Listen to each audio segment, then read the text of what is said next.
ఇంట వెలిగేటి దివ్వెలా శ్రీరస్తు చిరునవ్వులా మా కంట కురిసేను వెన్నెల శుభమస్తులే చూపుగా పుట్టింటోళ్ళ పుణ్యాలన్నీ తోడు నీడగా అత్తింట్లోన స్వప్నాలెన్ను పండిపోగా వరాలిచ్చు ఈ దేవత వచ్చే ఆలుగా అమ్మగా అన్నిగా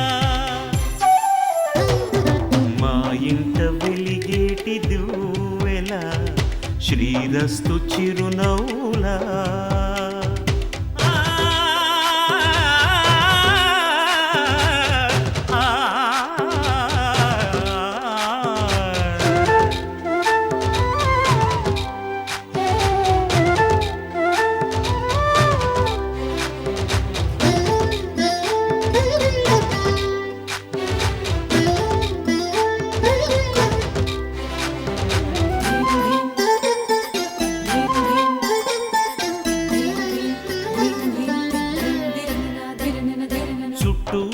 చీకట్లన్నీ కాటుక పెట్టింది తన కష్టాల కన్నీరు తానే తాగింది మాట మాట మంచి చెడ్డ మాలలు కట్టింది తన అమ్మోరి మెళ్ళోన మల్లిగా మారింది సహనంలో భూమాతై సహధర్మంలో సీతై సాగింది ఒంటిగా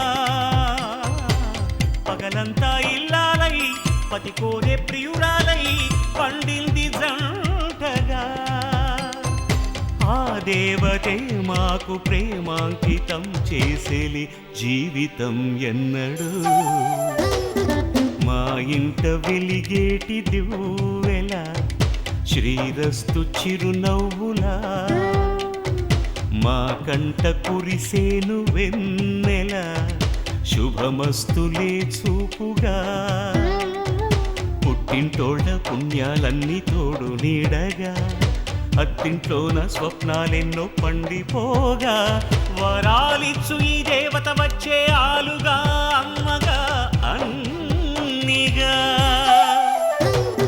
మా ఇంట వెలిగేటి దివ్వెలా శ్రీరస్తు చిరునవ్వులా.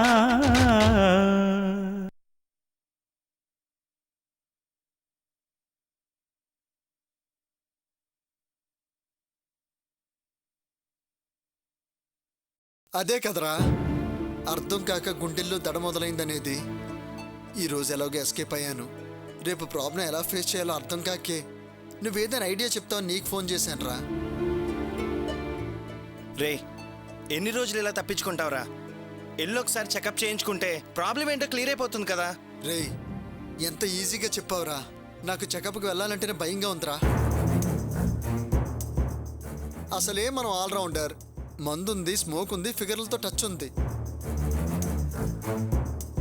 వెళ్తే మనలో ఏదైనా లోపం ఉందనుకో, అమ్మో అప్పుడు నేనేం చేయాలరా? ఎందుకురా అన్నిటిని అలా నెగిటివ్గా ఆలోచిస్తావు? పాజిటివ్గా ఆలోచించడం నేర్చుకో. చేయొచ్చురా, కానీ లోపల భయం చచ్చిందే. చూడు వాసు, చెకప్కి వెళ్లకుండా అలా ఇలా నువ్వెలా ఊహించుకుంటావు? మీ మామగారు వాళ్ళు అంత పట్టుదలగా ఉన్నారు కాబట్టి వాళ్ళు చెప్పిన డాక్టర్ దగ్గరికి వెళ్ళకముందే నువ్వు ఇంకో డాక్టర్ దగ్గరికి వెళ్ళి చెకప్ చేయించుకో. దాని రిజల్ట్ బట్టి ప్లాన్ చేసుకోవచ్చు. ఏమంటావురా? ఏంటి ఇంకొక డాక్టర్ దగ్గర చెకప్ చేయించుకోమంటావా? అవునరా, ఇలా రోజు భయపడి చావడం కన్నా అదే బెటర్. ఆ రిపోర్ట్ చూసి నెక్స్ట్ ఏంటనేది అప్పుడు ప్లాన్ చేసుకోవచ్చు. నువ్వు చెప్పేది బాగానే ఉందిరా, కానీ మా మామకు అబద్ధం చెప్పి ఎవరి దగ్గరికి వెళ్ళి చెకప్ చేయించుకోమంటావు? ఏదోటి అబద్ధం చెప్పరా. నువ్వు వెళ్ళే డాక్టర్ దగ్గర ఏదీ దాచకుండా అన్ని విషయాలు వివరంగా చెప్పు. అన్ని టెస్టులు చేసి రిపోర్ట్స్ వచ్చిన తర్వాత సమస్య ఏంటో చెప్తారు కదా. ఓకేరా. రే ఈ విషయం మాత్రం ఎవరి దగ్గర చెప్పొద్దురా. ఎవరికి చెప్పలేరా, నువ్వు ధైర్యంగా ఉండు. సరేరా.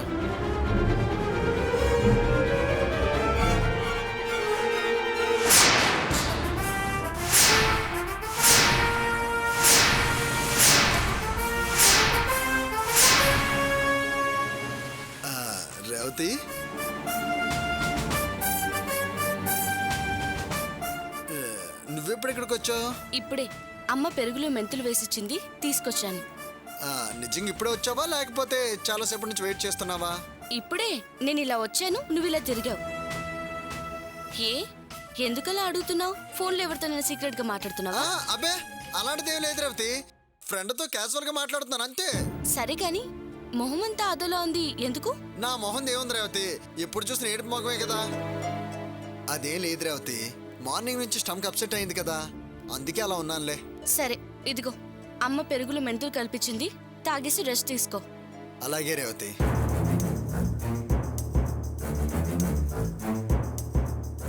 అమ్మయ్యా, నేను ఫోన్లో మాట్లాడిందేం వినలేదు.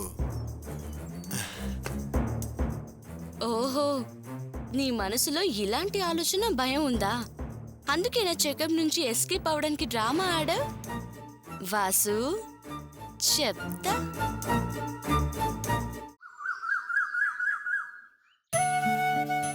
నాన్న వచ్చావా? అవునమ్మా, రాత్రి అంతా ప్రయాణం చేసి బాగా అలసిపోయాను. రామ్మా, కొంచెం కాఫీ అన్న పెట్టిద్దు గాని.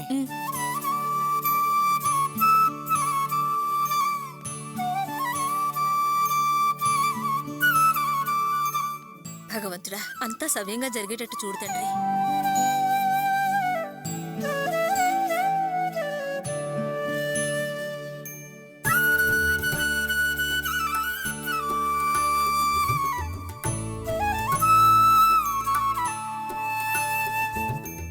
ఏమయ్యా, ఇప్పుడేనా రావటం?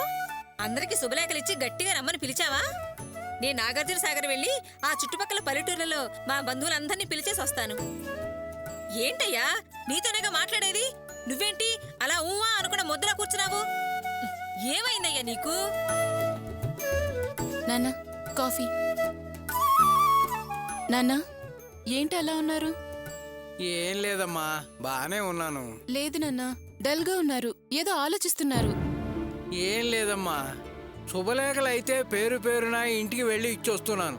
ఈ పెళ్లి సరిగ్గా జరుగుతుందా లేక అభాసుపాలవుతావా అని భయంగా ఉందమ్మా. ఏమయ్యో, పాచినోడితో అపశకులు మాట్లాడటయ్యా, వెళ్ళి మొహం కడుకొని రాపో. ఎందుకు నాన్న అంత నీరసంగా మాట్లాడతావు? అది కాదమ్మా, నిజామాబాద్లో శుభలేఖలు ఇవ్వడానికి వెళ్ళాను కదా, అక్కడ మా శంకరయ్య కలిశాడు. వాడిప్పుడు బాగా సంపాదించాడు. వాడికి తిండి గడవని రోజుల్లో మా అన్నయ్య వాడికి సాయం చేశాడు. వాడు ఆ సాయంతోనే బాగా సంపాదించి స్థిరపడ్డాడు. శుభలేఖలు ఇచ్చి పెళ్లికి తప్పకుండా రావాలిరా అన్నాను.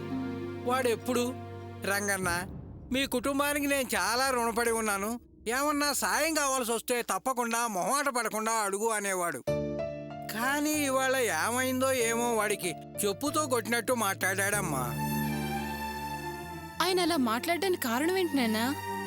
ఎప్పుడూ అలా అనేవాడు కదా అని నీ పెళ్లికి కాస్త ఆర్థిక సాయం చేయరా అని అడిగాను. దానికి వాడు ఏమన్నాడో తెలుసా? ఏదో క్వార్టర్ మందుకు డబ్బులు అడిగితే హాఫ్కి ఇచ్చేవాడిని, అంత డబ్బు నువ్వు అడిగితే నేనేలా ఇస్తానని అనుకున్నావు అని అవమానించాడమ్మా. తాగుబోతు రంగయ్యమని మొత్తం ప్రపంచం అంతా తెలిసిపోయింది. నిన్ను నమ్మి ఎవరు మాత్రం రూపాయి నీ చేతిలో విదిలిస్తారు? కట్టుకున్న దాన్ని నేనే నీకు భయపడి 5-10 నీ కంట పడకుండా దాచుకోవాల్సి వస్తుంది. ఇప్పుడు నువ్వు బాధపడినా నీ గురించి ఎవ్వరూ పట్టించుకోరు. అయినా తుడిచేసుకోవడం నీకు అలవాటేగా, తుడిచేసుకో. అమ్మా, నువ్వు కాస్త మాట్లాడకుండా ఉంటావా? అయినా వెళ్ళిన వాడివి పత్రికలు ఇచ్చి పిలిచి వచ్చాక వాళ్ళని వెళ్ళని డబ్బులు అడగడం ఏంటి నాన్న? అమ్మా రాణి, అవతల పెళ్లి రోజు దగ్గర పడుతోంది. మన పరిస్థితి అయిన వాళ్ళకి ఎవరికీ తెలియదు. 30 తులాల బంగారం నీ మెళ్ళో పెట్టకపోతే నా తమ్ముడు మీ అమ్మాయి మెళ్ళో తాళి కట్టడం చెప్పి ఓ పక్క ఆకాశ వాళ్ళ అక్క అంటోంది. ఆ బంగారం కోసం గోపి ఎన్ని అవస్థలు పడుతున్నాడో నీకు తెలుసు కదా. వాడు ఎలాగో అలాగా అన్నమాట నిలబెట్టుకుంటాడు. చెల్లెలు పెళ్లి చేస్తాడనే నమ్మకం నాకుందమ్మా. వాడేమో చాలా కష్టపడుతున్నాడు. మొన్న నేను గోపి ఇంటికి వెళ్ళినప్పుడు శివ, గోపి వాళ్ళందరూ రాణి పెళ్లికి బంగారం ఎలా పెట్టాలి అని మల్లగుల్లాలు పడుతున్నారు. 1-2 30 తులాల బంగారం ఎంత లేదన్నా 9 లక్షలు అవుతుందమ్మా. అంత డబ్బు వాడు ఎక్కడి నుంచి తేగలడు? ఇల్లా వాకిలా ఆస్తిపాస్తులు ఏమన్నా ఉన్నాయా వాడికి? మన సాయం పొందిన వాడే కదా అని వాడిని డబ్బులు అడిగాను. ఇవ్వకపోగా వాడు అవమానించాడు.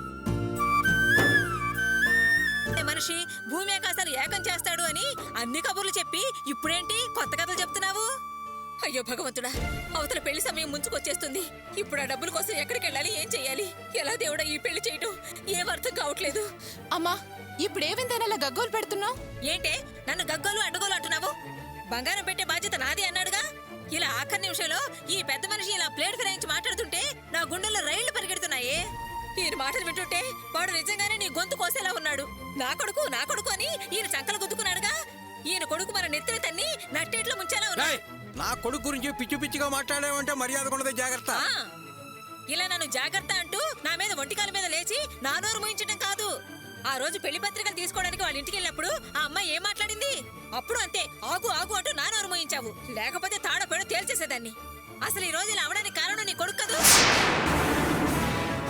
అందుకే నేను నెత్తి నోరు బాదుకొని చెప్పాను. నా మాట విన్నారా? ఆ రంగరాజుగా తెచ్చిన నిక్షేపలాంటి సంబంధానికి సరే అని తలాడించుంటే ఈ రోజు దర్జాగా తలెత్తుకుని తిరిగేవాళ్ళం. పైసా ఖర్చు లేకుండా దర్జాగా దాన్ని పెళ్లి చేసేవాళ్ళం. రాణి మహారాణిలా జీవించేది. కానీ నీ కొడుకు పెత్తనం కట్టుకుని ఆ సంబంధాన్ని చెడగొట్టాడు. మేలు చేసేవాళ్ళ నటించి పెద్ద ద్రోహం చేశాడు. దాన్ని కప్పిపుచ్చుకోవడానికి ఇది ఇష్టపడిందని అతనికి ఇచ్చి పెళ్లి చేస్తానని ఈ తంపుల వారి సంబంధాన్ని కుదిర్చాడు. నిశ్చితార్థం రోజు బంగారం కోసం గొడవ పడినప్పుడు నా వల్ల కాదు అని నా కొడుకులా నీ కొడుకు చేతులెత్తేస్తుంటే నిశ్చితార్థంతోనే ఆగిపోయి ఉండేది. ఇంతవరకు వచ్చేదే కాదు. నీ కొడుకు ఎగేసుకుంటూ వచ్చి బంగారం నేను పెడతాను అంటూ మాట్లాడడం వల్లే ఇప్పుడు శుభలేఖల దాకా వచ్చింది. అయిన వాళ్ళందరికీ కార్డులు కూడా పనిచేశాము. రేపు మండపంలో బంగారం కోసం ఏదైనా మడత పేర్చి వచ్చిందో నా నోరు అసలే మంచిది కాదు. అవమానం జరగకుండా మర్యాదగా అన్నమాట ప్రకారం బంగారం తీసుకొచ్చి పెళ్లి జరిపించమను. లేదా నేనేం చేస్తానో నాకే తెలీదు. ఏం చేస్తావే? ఏం చేస్తా? ఎందుకు లేని ఊరుకుంటుంటే ఓ రెచ్చిపోయి పిచ్చి పిచ్చిగా మాట్లాడుతున్నావు. చంపి పాతరేస్తా, ఏమనుకుంటున్నావో ఏమో.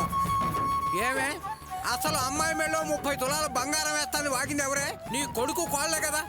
అసలు వియ్యాల వారు మాకు వేషమెత్తు బంగారం వద్దు, అసలు మాకు డబ్బులే ఇవ్వద్దు, అమ్మాయి కట్టుకున్న చీరతో కోడలుగా మా ఇంటికి పంపిస్తే ఆనందంగా స్వీకరిస్తాము అన్నారు.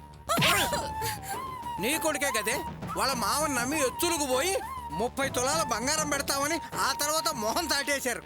కనీసం ఏం జరిగింది ఏమన్నారు అని అడిగట్టే వాళ్ళ మామ కళ్ళు కప్పి 20,000 రూపాయలు దొంగతనం చేసి తీసుకొచ్చి నీ చేతిలో పెట్టాడు. అవి గుట్టు తప్పుడు కాకుండా దాచుకున్నావే గాని ఏరా బంగారం పెడతానన్నావు, దాని ఏర్పాట్లు ఏమన్నా చేస్తున్నావురా అని అడిగావుటే నువ్వు. నా కొడుకని ఓ నా రక్తం ముందుకు పుట్టాడు నువ్వు గుండెలు బాదుకుంటావుగా. ఏయ్, కానీ నా కొడుకు మీద నమ్మకం నాకుందే. వాడు ఇచ్చిన మాట మీద నిలబడతాడు. ఒకవేళ వాడు ఆ మాట మీద నిలబడలేకపోయినా వాడిని తక్కువ చేసి మాట్లాడే హక్కు అర్హత నీకు నీ ముద్దుల కొడుకు లేనే. సై ఈ పెళ్లి ఆగిపోతుందనే భయం నీకే గాని ఉంటే తన మన అనే భేదం లేకుండా జనం నోళ్లు కొట్టి సంపాదించిన కోటీశ్వరుడు అదేనే మీ వియ్యంకుడున్నాడుగా, వాడిని నిలదీయవే. వాడిని సపోర్ట్ చేసిన నీ ముద్దులు కొడుకున్నాడుగా, వాడి కాళ్ళను పట్టుకుని యారా 10 మంది ముందు మాట ఇచ్చావు, ఇప్పుడు మాట మాట్లాడకుండా మొహం తాటేస్తున్నావేంట్రా అని వాడిని బదారికెడవే. అంతేగాని నా కొడుకు గురించి ఇంకొక మాట మాట్లాడావో జరగబోయేది శుభకార్యం అని కూడా చూడకుండా నట్టింట్లో గొంతులు మీ తప్పి పారేస్తా. ఆ తర్వాతే మిగతా విషయాల గురించి ఆలోచిస్తా. నా కొడుకని నీ కొడుకుని నా కొడుకు నుంచి దూరం చేసావు కదా.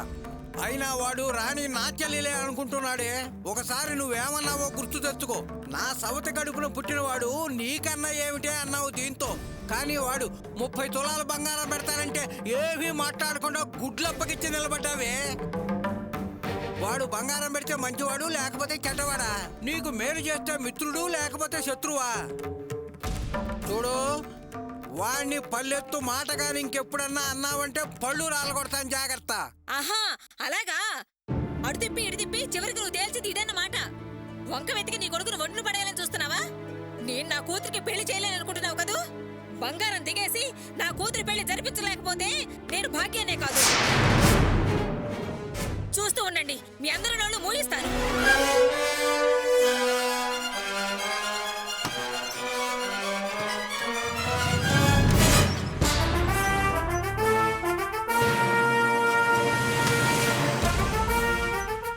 ఎక్కడికే బయలుదేరావు? నా వల్ల కాదని వాగావుగా, దాని పెళ్లి చేసి చూపిస్తాను.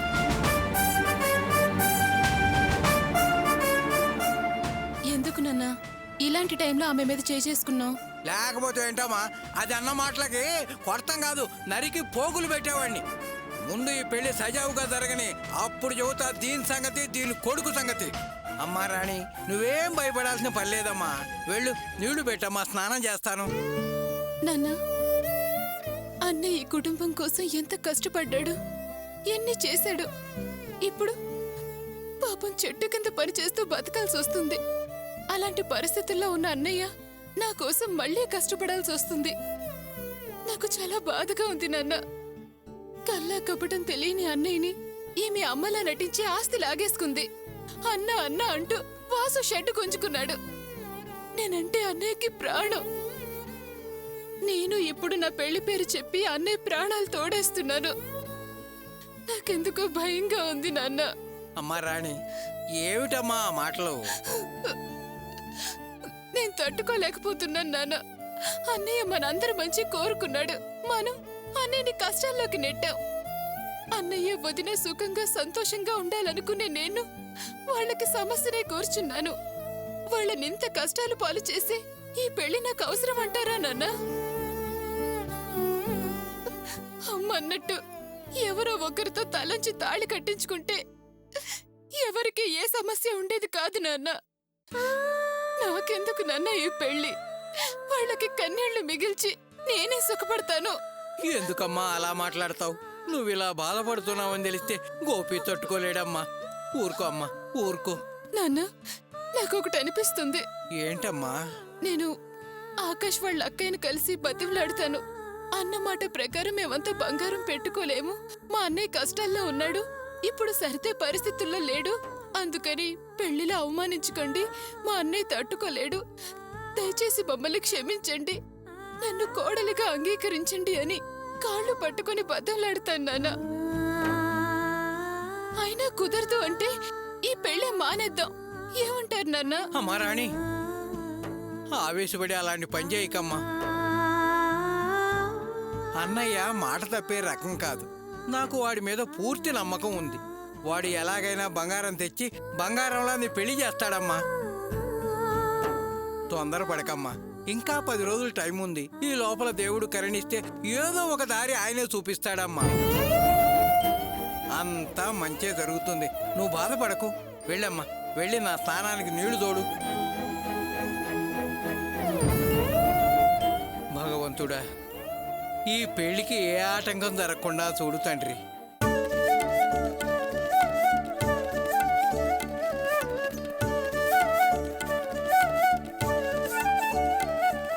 వరలక్ష్మి, త్వరగా రా, టైం అవుతుంది. అబ్బబ్బా, ప్రశాంతంగా పూజ కూడా చేసుకునేవారు. ఏమండి, ఈ మొలతాడు, ఈ కడియాలు బాబుగాడికి వేస్తే ఎంత అందంగా ఉంటాయో కదండి. అలా ఊహించుకుంటూ మురిసిపోతూ ఇక్కడే ఉంటే ఎలా? త్వరగా బయలుదేరు. అచ్చని ఇంటికి వెళ్ళి బొడ్డోడికి వేసి ఆ అందం చూసి అప్పుడు ఆనందిద్దు గాని. సరే, ఇదిగోండి, పట్టుకోండి.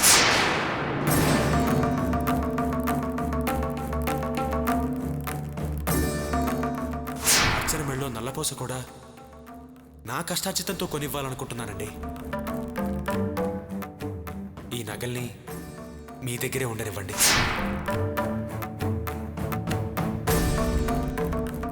ఇవి నీ నగలమ్మా, ఎప్పుడు కావాలంటే అప్పుడు తీసుకెళ్ళచ్చు. టైం అవుతుంది, త్వరగా రా. నీదే ఆలస్యం. అరే అర్చన, అక్కడ నిల్చుండిపోయావమ్మా, రా రామ్మా.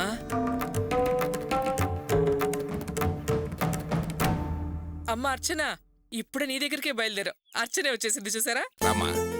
బంగారు కొండేడి, రానన్నా, దారా బంగారం. రా తల్లి, లోపల రామారా.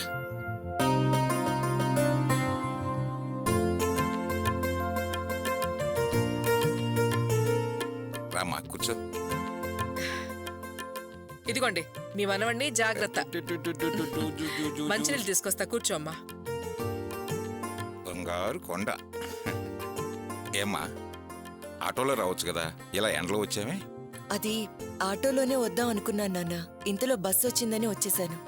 ఇదిగోమ్మా మంచినీళ్ళు. వరలక్ష్మి, ఇదిగో వెండి మొలతాడు, కడియాలు బాబుకు వేసే. అర్చన వచ్చిన ఆనందంలో వీటి గురించి మర్చిపోయాను. అమ్మ అర్చన, ఇదిగో వేడి కోసం ఈ కడియాలు వెండి మొల్తాడు. మీ ఇంటికి రావాలని బయలుదేరావమ్మా, ఈ లోపల నువ్వే వచ్చేసావు. నీకు నచ్చాయా? బాగున్నాయా? బాగున్నాయమ్మా. వరలక్ష్మి ముందవి వీడికై. ఇటివమ్మా బంగారం.